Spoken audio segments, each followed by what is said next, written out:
Up next, a young woman in her 20s is forced to put her dreams on hold to battle cancer.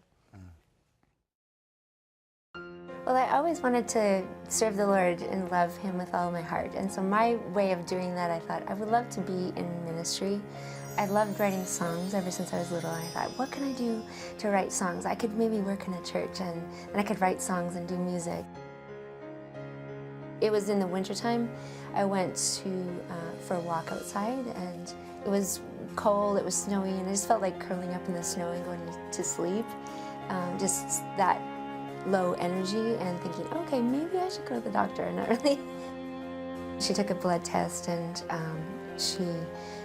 she called me on the phone and said, get to the hospital right away. You probably have leukemia.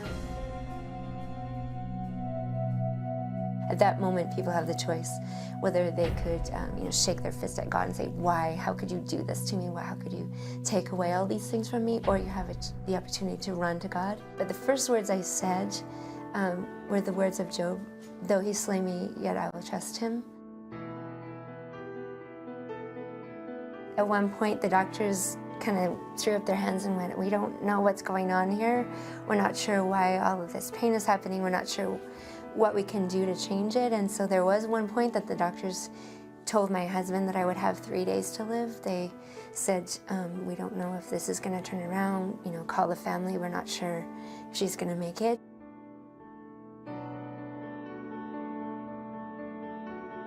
I wasn't prepared for the emotional side of things too, because they prepared me really well for all the physical symptoms. But just emotionally, that you just but it never crossed my mind that I might die.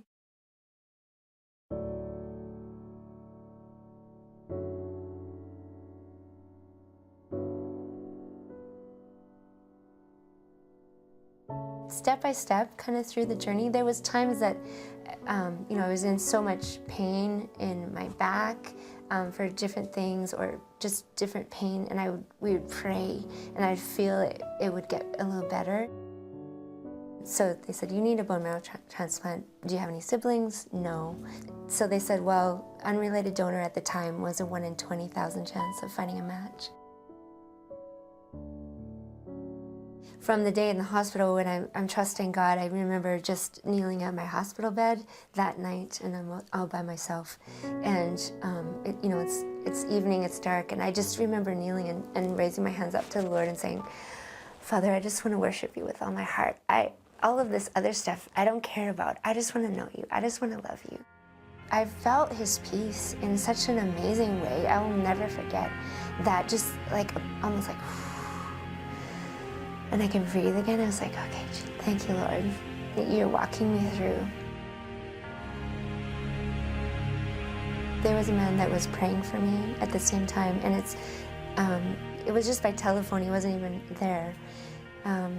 And he said, no, I feel like God's telling me that in 3 days she's going to start to get better. And that's actually what happened. In 3 days was when I started to sit up.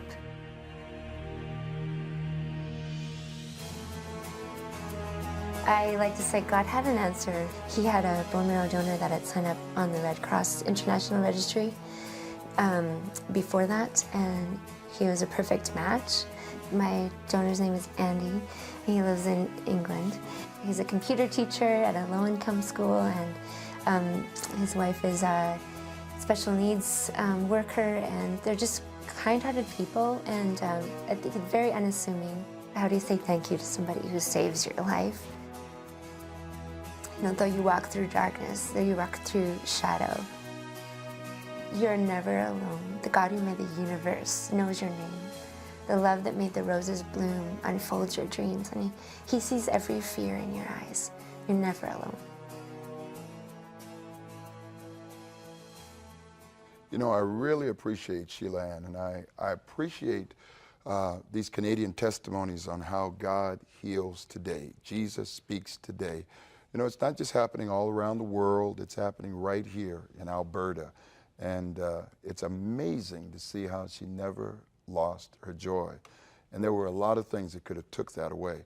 But as a worshiper, it's interesting how also God used this in order to bring a greater truth that He'll never leave us or He'll never forsake us.